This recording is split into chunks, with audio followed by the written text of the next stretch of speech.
दर्शन करना चाहता हूँ, मुझे भी साथ ले चले। देखिए, मैं भोजन पका लेता हूँ, मार्ग भी सभी जानता हूँ और पूरा जीवन इसी क्षेत्र में बिताया मैंने।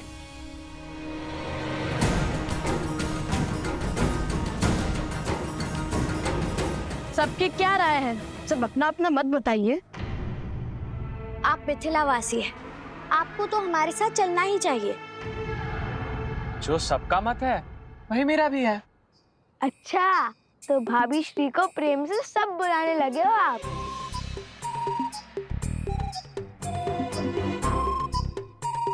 अब चलो भी, अन्यथा लव भैया कहेंगे शीघ्र चलो शीघ्र चलो।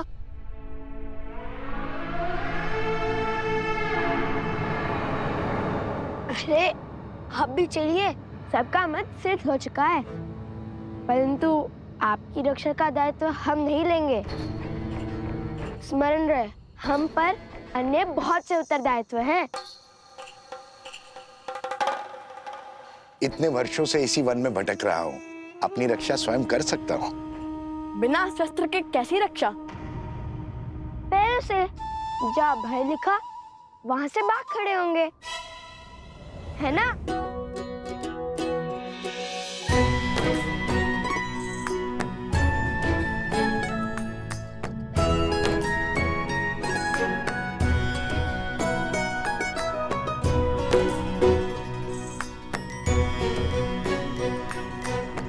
यहाँ तो दो रास्ते हैं, किस ओर जाना है भैया?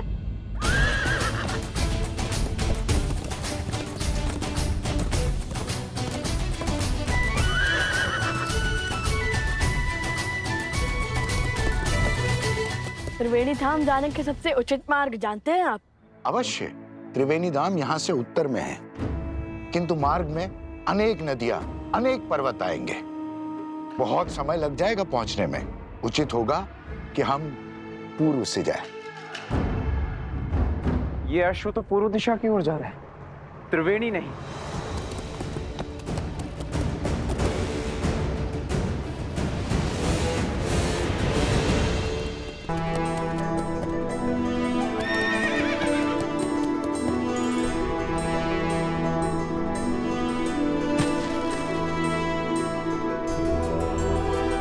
हे अश्व, इस ओर चलिए। महाराज का आदेश है, आपको त्रिवेणी धाम जाना है।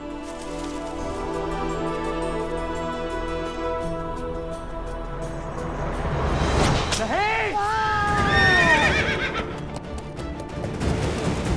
यज्ञ के अश्व को नहीं मारते हैं मूर्ख। इसी क्षण जाओ और राजकुमार शत्रुघ्न को सूचित करो कि अश्व ने अपना मार्ग बदल लिया है, वो पूर्व दिशा की ओर जा रहा है। उनसे कहो कि वो भी उसी दिशा में आए। जाओ, अति शीघ्र जाओ। जो आज्ञा सेनापति।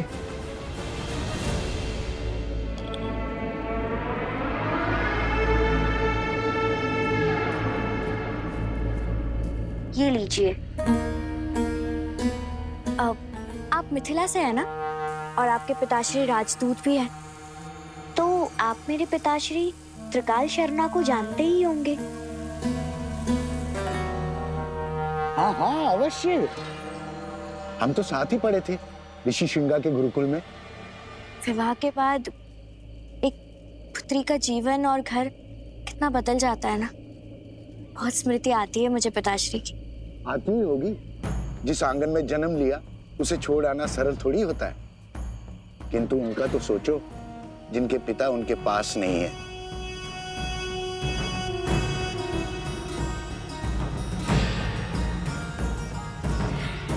कितने दुर्भागी है वो लोग। अरे और कितना समय लगेगा भोजन में महाशय? पात्र से धुआं आ रहा है। आप भोजन पका रहे हैं या यज्ञ कर रहे हैं? जितनी देर में आप ये भोजन पका रहे हैं, इतनी देर में मैं खाकर पचा भी लेता। बस बस, तैयार हो गया धनुर्धर ऋषि कुमार।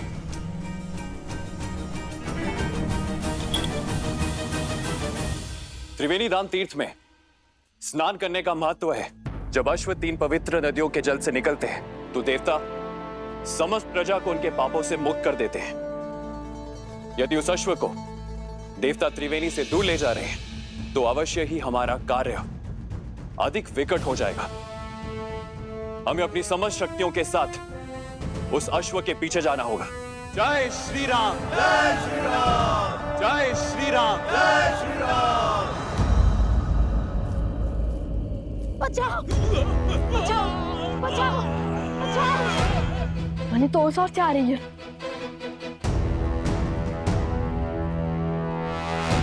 भागो भागो बचाओ बचाओ, भागो भागो भागो भागो। ये तो कष्ट में लगता है। बचाओ बचाओ बचाओ बचाओ। अरे आप सब बताएंगे? आप सब इतने भयभीत क्यों हैं? कहाँ भाग रहे हैं? कोई बताएगा? हमारे गांव पर इसी को किसी राक्षसी माया ने घेर लिया है। सभी किसी विचित्र रोग से ग्रसित हो रहे हैं। हम ऋषि हरित को खोज रहे हैं क्योंकि उन्हीं के पास इस रोग का उपाय है।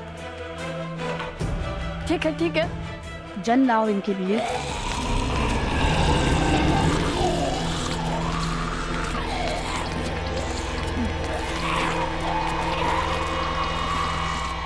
आप सब हमारे पीछे आइए।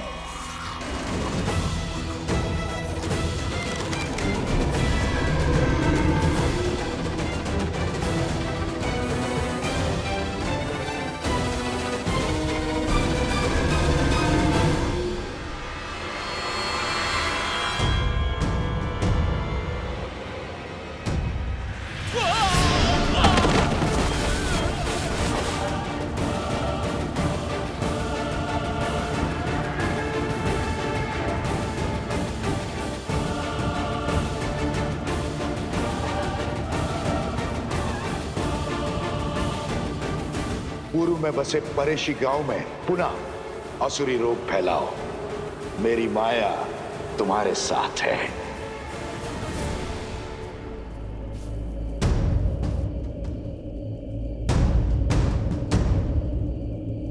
इस घने धुएं में तो कुछ दिखाई नहीं दे रहा भैया।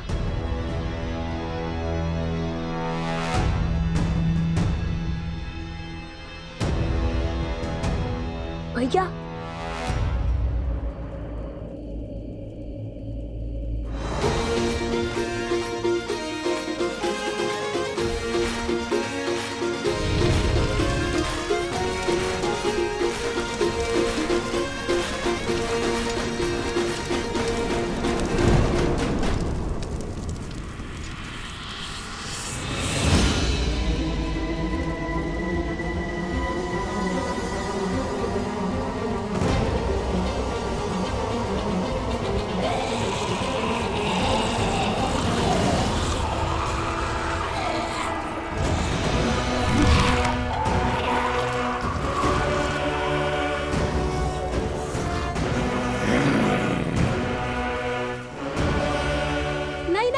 इन्हें मत मारिए। इनका उपचार संभव है। ये मलिन आत्माओं के नियंत्रण में है और मानवों के रक्त के प्यासे हैं।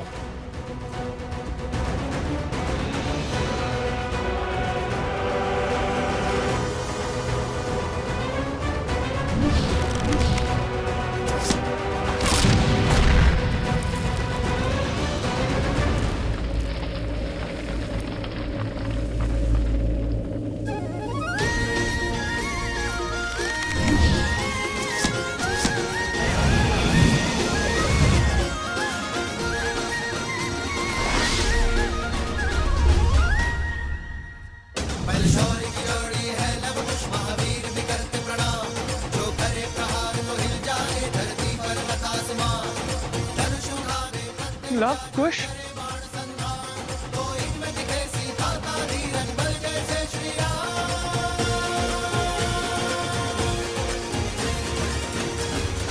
ऋषि हरित ने इनका क्या उपचार किया था? उन पर्वतों के बीच में विशेष औषधियां उगती है। उन्हीं के उपयोग से ऋषि हरित ने इनका उपचार किया था।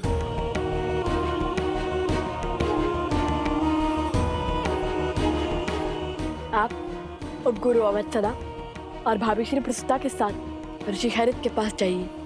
हम औषधि लेकर आते हैं। और महाशय आप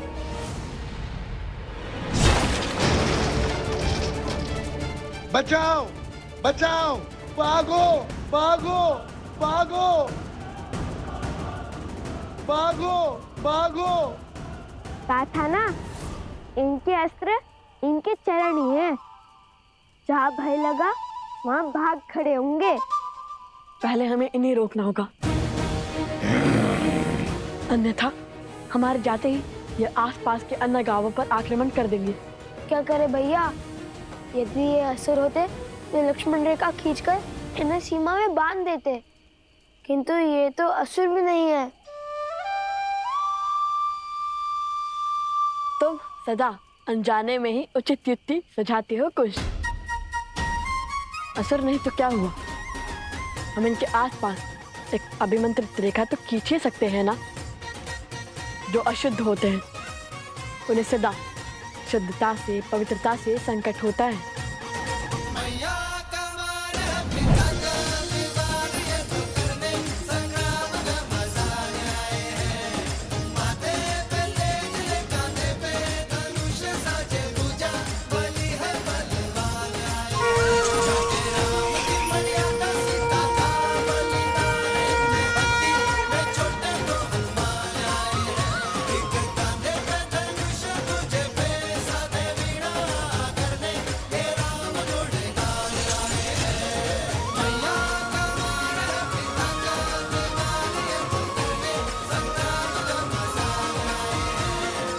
ये इस अभिमंत्रित रेखा को पार नहीं कर पाएंगे कुश।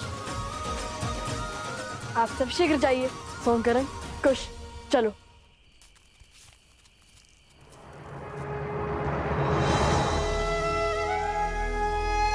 हे माता तमसा, आप सब नदियां बहने हैं इस भूमि पर हर और उपस्थित हैं। मेरी आपसे विनती है माता, मेरे पुत्रों का मार्गदर्शन करने में, रक्षण करने में उनका सहायक बनिए। उनके प्रभु पर उनकी अटूट श्रद्धा को बनाए रखने में सहायता कीजिए माता।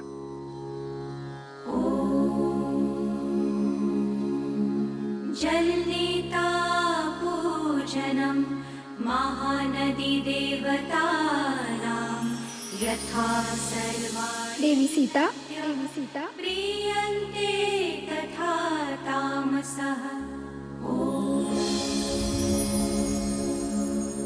जलनेता पूजनम महानदी देवतानां यथा सर्वाणि नद्यः प्रीयन्ते तथा तामसः। भूमि की हर नदी जानती है कि आप भूमि देवी की पुत्री सीता भूमिजा है और आपकी संतानों की सुरक्षा हमारा दायित्व है। माता, त्रिवेणी धाम में सभी महानदियां आपके पुत्रों को अपना आशीर्वाद देने हेतु उपस्थित होंगे, किंतु जैसे हम स्वयं किसी घड़े तक नहीं जाती, आपके पुत्रों को हमारा आशीर्वाद प्राप्त करने के लिए नदी में स्वयं स्नान करना होगा। आपका कोटि कोटि धन्यवाद माता। आपके शब्दों ने मेरे मन में आशा की ज्योत जलाई है।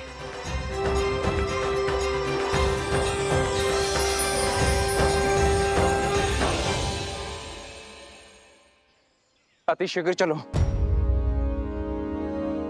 यह अश्व तो पर्वत की ओर जा रहा है। यहाँ हम अश्व की क्या स्वयं की भी रक्षा नहीं कर पाएंगे। चलो शीघ्र चलो।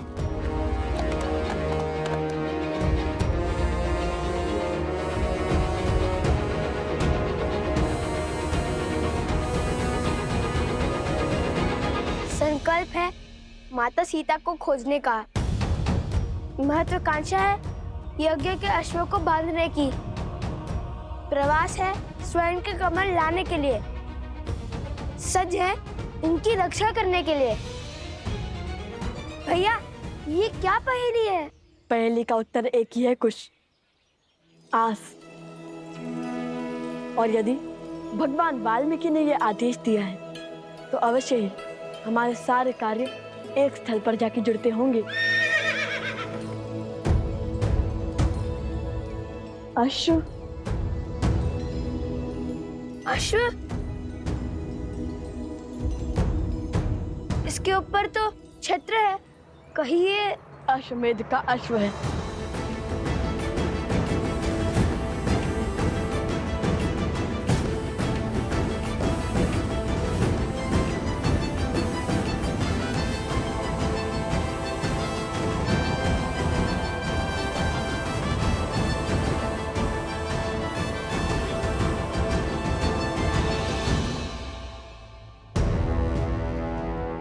वो देखिए भैया,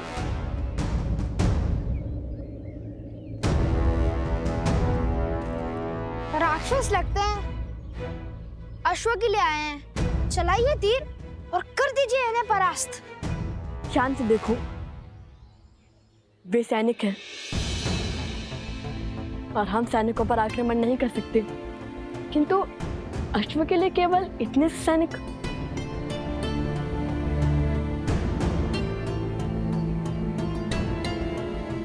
अवश्य ही सेना की बड़ी टुकड़ी पीछे होगी, हमें उनका सामना भी करना होगा।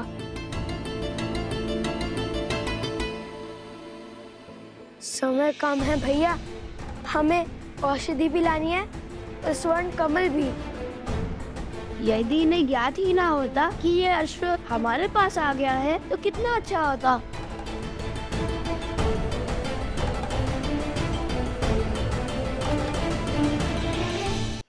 कुश, सोम, आसपास के गांव से एक अश्व लाओ। हम उस अश्व को इससे बदल देंगे और जब तक वो हमारे ये भेंट जानेंगे तब तक यज्ञ का अश्व हम ले जाएंगे। उचित है, आप यही अश्व पर दृष्टि रखिए, हम जाकर अभी अश्व को लाते हैं।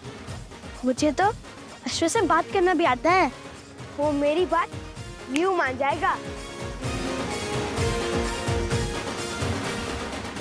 अश्व मिल गया, अब चलकर श्री राम से प्रश्न करेंगे। लक्ष्मण, संसार को कालांतर तक गौ पूजा स्मरण रखनी चाहिए। वेदों में भी गौ सेवा को सबसे पवित्र माना गया है। गौ के चरणों में तो देवता भी निवास करते हैं।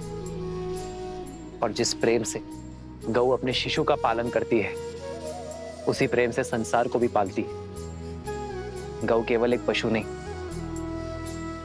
वो हमारे लिए माता समान है, जो निस्वार्थ अपने दूध से संसार का पोषण करती है। जिस स्थान पर गौ का सम्मान होता है, वो स्थान कभी निर्धन या भूखा नहीं रहता। इसलिए गौ के लिए प्रेम और सेवा केवल हमारा कर्तव्य ही नहीं, हमारे जीवन का आधार भी है। श्री राम श्री राम श्री राम।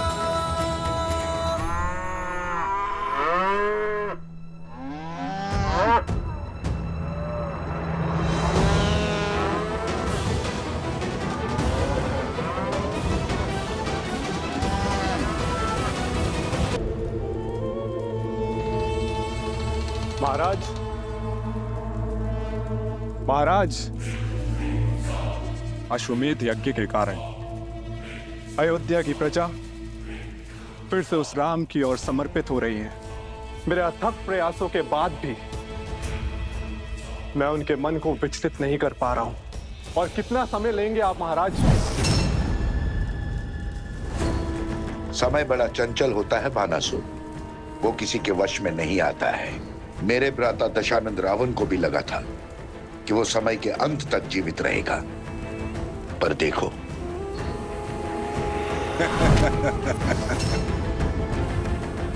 मैं उन बालकों के मन में एक बीज बो चुका हूं, एक सोच कि संसार में ऐसे भी पिता है जो अपने बालकों की सहायता के लिए कभी नहीं आए।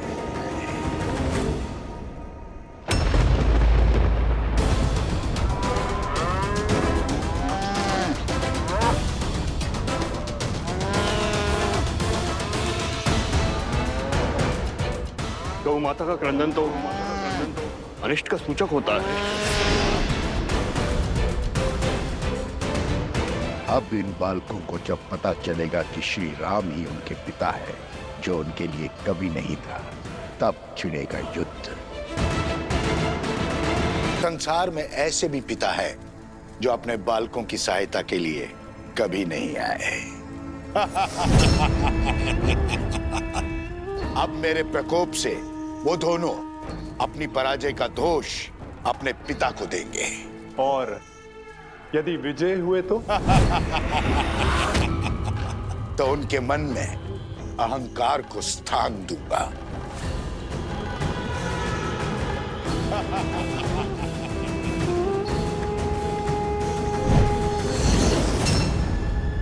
अब उन्हें सत्य बताना मेरा दायित्व है।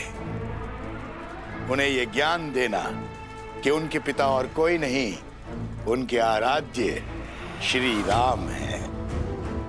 और जिस सीता से मिले बिना वो उसके कष्ट को जानकर इतने विचलित हो गए, वो और कोई नहीं, उन्हीं की माता है जिसका राम ने त्याग किया है।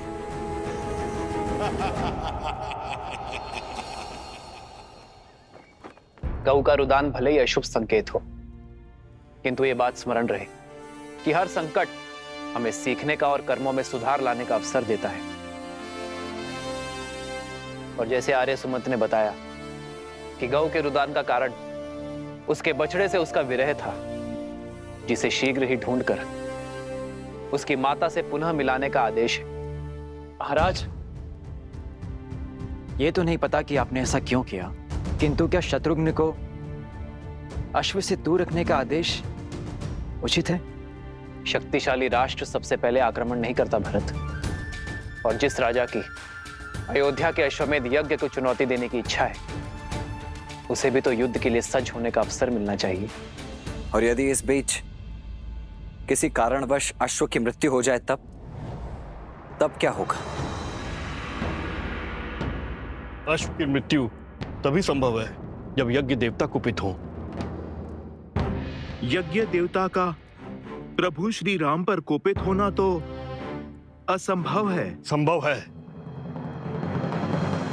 असंभव? जितनी पवित्रता से भैया ने ये यज्ञ करवाया है, यज्ञ देवता का कुपित होना असंभव है गुरुदेव। यज्ञ में दी आहुति यदि यज्ञ देवता ने ना स्वीकारी तो वो कुपित होंगे। परंतु यज्ञ देवता आहुति स्वीकार करेंगे क्यों नहीं? क्योंकि यज्ञ में मंत्रोच्चार केवल महाराज राम ने किया है, उनकी पत्नी ने नहीं। परंतु महारानी की मूर्ति मंत्रोच्चार कैसे कर सकती?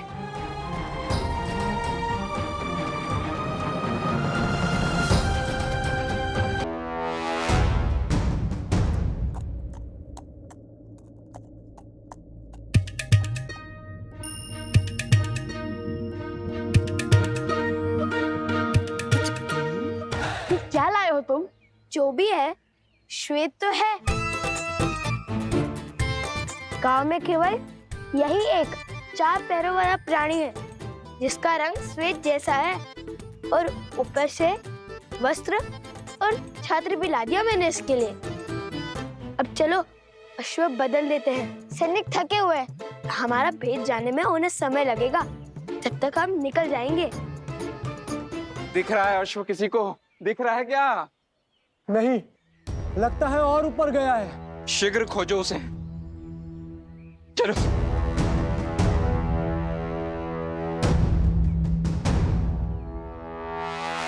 हमें सैनिकों का ध्यान भटकाना होगा। जो आ गया भैया, आप अश्व को पकड़िए, मैं अश्व की ध्वनि निकालता हूँ, उनका ध्यान भटकाता हूँ। ये अश्व की ध्वनि या फिर गधे की? पर भैया, गधा तो ढी चौ करता है।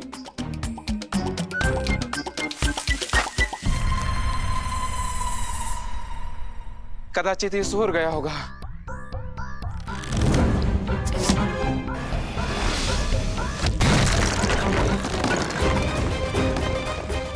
ये इस और क्या ध्वनि है?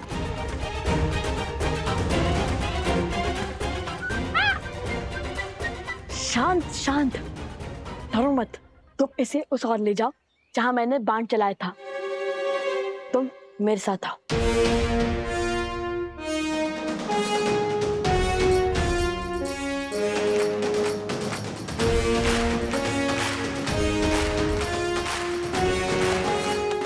स्मरण है ना, हमें अश्व को कैसे रोकना है? कैसे रोकना है?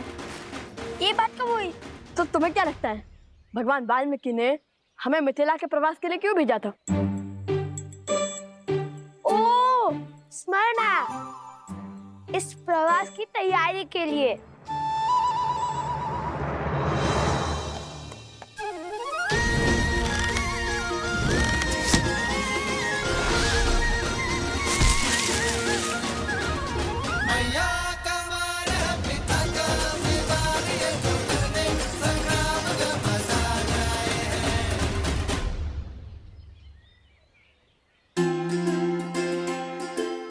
सीताराम? भैया, ये तो वही अश्व है। राम सिया राम जय जय राम। राम सिया राम जय जय राम। कदाचित इसका, हमारा और सीताराम का कोई ना कोई संबंध अवश्य है। क्यों मित्र, हम स्मरण है ना? उस गधे से भय तो नहीं लगा?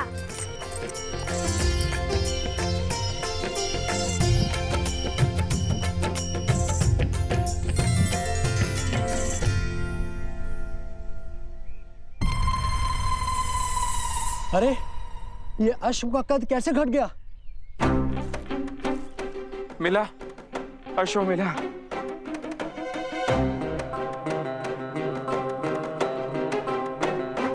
रंग भी बदला बदला सा लगता है। इस काले पर्वत में उसका रंग धूमिल सा हो गया होगा। पर इस पर छत्र तो है, पर अश्व जैसा नहीं है। एक ही वाक्य में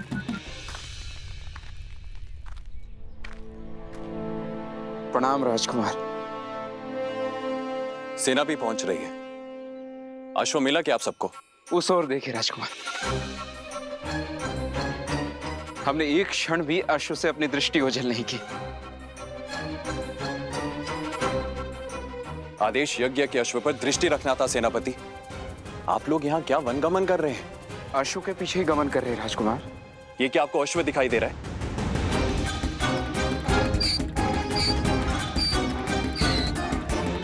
ये एक गधा है आप ही की तरह सेनापति। आप अयोध्या लौट जाइए। सैनिकों, हमें शीघ्र ही अश्व ढूंढना होगा। भैया, औषधि? नहीं, हम अभी नहीं ला सकते। वो देखो, पर्वत पर सैनिक है, हम पकड़े जा सकते हैं। सर्वप्रथम हम स्वर्ण कमल लेकर आते हैं, फिर इसको पास के किसी गांव में छुपा देंगे।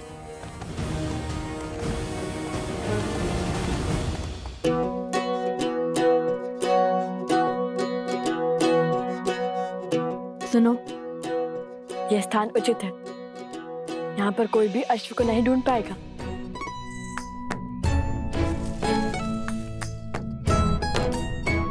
अब ठीक है, अब तुम खाओ पियो विश्राम करो, लेकिन ध्वनि मत करना, ठीक है?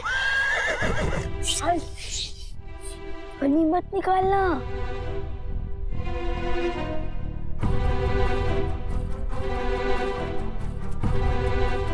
चलो।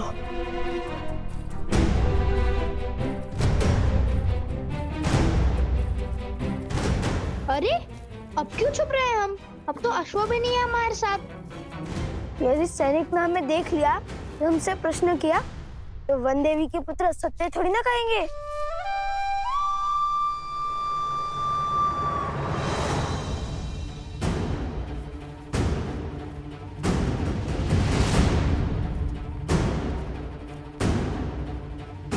त्रिवेणी धाम निकट ही है, शीघ्र चलो।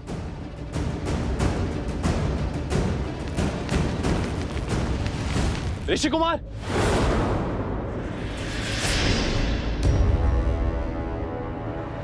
भागो! अरे रुकिए ऋषि कुमार।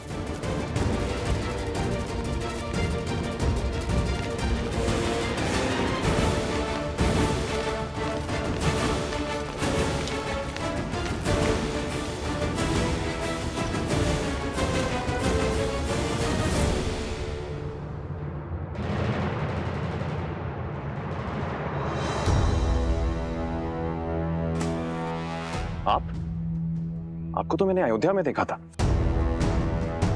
और क्या वो ऋषि कुमार वही हैं जिन्होंने अयोध्या में गान किया था? क्या आप क्या कहना चाहते हैं? नहीं, वो नहीं है। तो फिर वो दोनों भागे क्यों? क्योंकि वो असत्य नहीं बोल सकते, किंतु मैं बोल सकता हूँ ना। आपने क्या हमारे अश्वमेध के अश्व को कहीं देखा है? सत्य कही, अन्यथा आपके प्राण संकट में पड़ सकते हैं। सत्य सत्य तो ये है, आप और आपके सैनिक कभी एक बाल ऋषि कुमार के प्राण नहीं हारेंगे। और दूसरा सत्य ये है, आप और आपके सैनिक लव कुश से कभी जीत नहीं पाएंगे। राजरुज, वो दिख गए, वो ऋषि कुमार। ऋषि कुमार, रुको।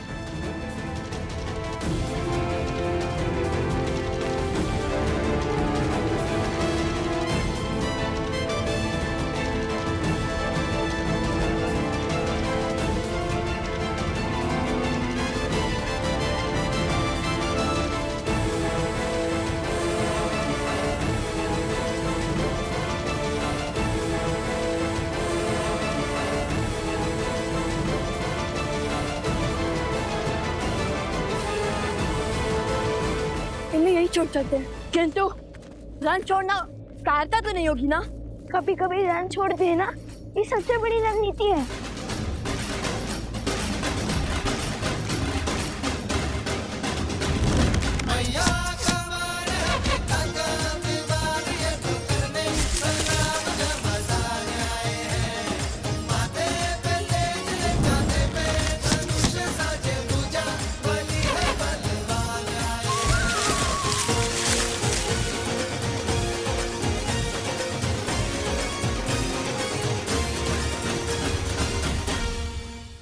सैनिकों, शीघ्र हटाओ इसे।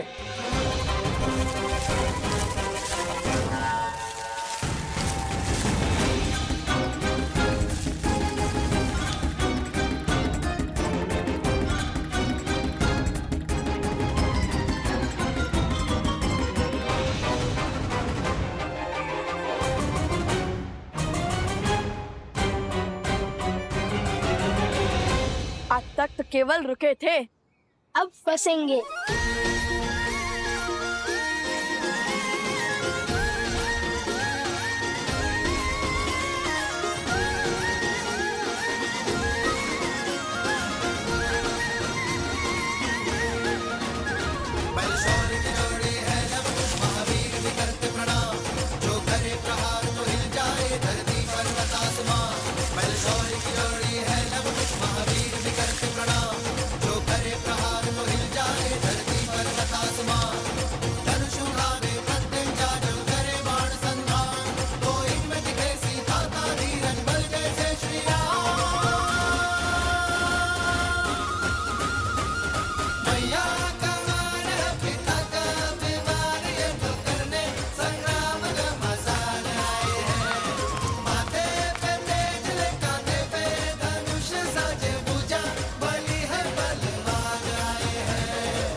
बस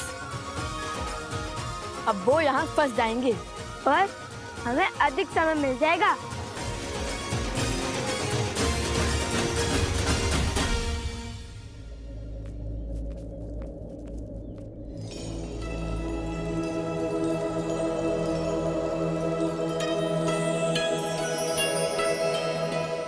अंततः हम त्रिवेणी धाम पहुंच गए। वो देखो तमसा, वो देखो सोना, और वो जो दाहिने ओर से आ रही है वो है सप्तगंडिका, जहाँ तीनों नदियों के मिलने का स्थान है, इसलिए ये त्रिवेणी है। अति सुंदर भैया, क्या रूप है इस त्रिवेणी धाम का।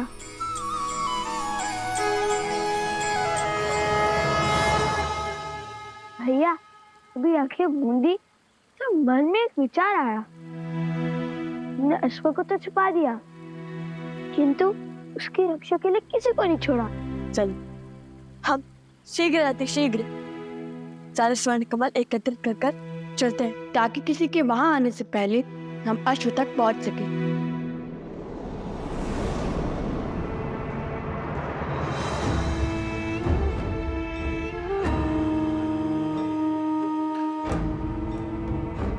आओ प्रबंधासुर, देखो तुम्हारे परम मित्र और मेरे प्रिय पुत्र चंद्रबाहु की मृत्यु का प्रतिशोध लेने की घड़ी आ गई है।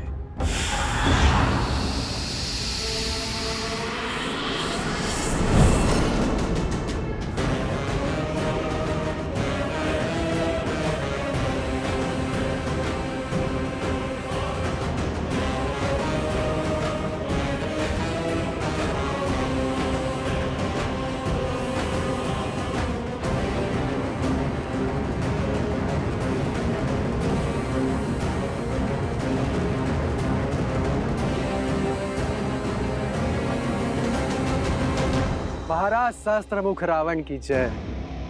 महाराज, जिस क्षण की प्रतीक्षा में मैं अब तक जी रहा था, वो क्षण, वो प्रतिशोध का सुख देने के लिए आपका कोटि कोटि धन्यवाद।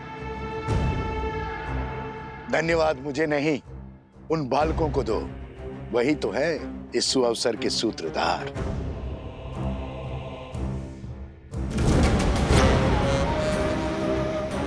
मैं उस अश्व को मारकर उस राम के अश्वमेध यज्ञ को असफल कर दूंगा। वो जिस मर्यादा धर्म की ध्वजा लहराना चाहता है, उसे मैं तार तार कर दूंगा। कदापि नहीं। हमारे प्रतिशोध की पूर्ति इस अश्व की मृत्यु से नहीं होगी। जैसा मैं कहता हूं वैसा करो। किंतु महाराज, सामने खड़े सुअवसर को केवल मूर्ख ही गवाते हैं। मैं इस अश्व को मारकर सीधा राम को युद्ध के लिए ललकारूंगा। फिर वो तो क्या, उसके समस्त परिवार को समाप्त कर दूंगा मैं। अपनी क्रोधाग्नि को शांत करो, बल से नहीं बुद्धि से काम लो। वचन देता हूं, प्रतिशोध का ऐसा भव्य सुख दूंगा तुम्हें, जिसमें राम और उसका परिवार स्वयं ही एक दूसरे की मृत्यु का कारण बनेंगे। सोचो, एक बार में सबको मारने में आनंद आएगा या उन्हें स्वयं ही एक एक करके एक दूसरे को मारते हुए देखने में आनंद आएगा। और अपनी योजना के लिए मैंने तुम्हें चुना है, क्योंकि छल में तुम्हें मात देना असंभव है। तुम कभी भी कोई भी रूप धरकर किसी भी वस्तु में प्रकट हो सकते हो। मैं चाहता हूं कि तुम यज्ञ के अंत तक इस अश्व के साथ रहो। वो लवकुश बहुत संस्कारी और साहसी है। तुम मेरे साथ मिलकर इस अश्व को इक्ष्वाकु वंश के अंत का साधन बनाओगे। परंतु महाराज, किंतु परंतु यद्यपि कुछ नहीं सुनना है मुझे। जैसा कहता हूं वैसा करते जाओ।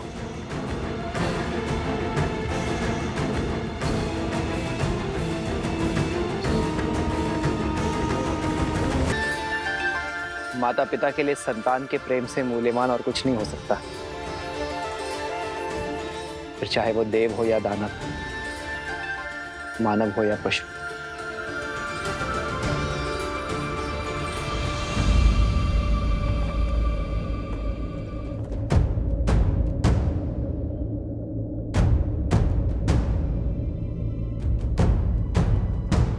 क्या हुआ सेनापति? शत्रुघ्न ने तुम्हें यहाँ क्यों भेजा? मुझे क्षमा करें महाराज, उन्होंने मुझे अति शीघ्र अयोध्या लौटने का आदेश दिया है, क्योंकि मेरी चौकसी में यज्ञ का अश्वक हो गया। अश्वक हो गया?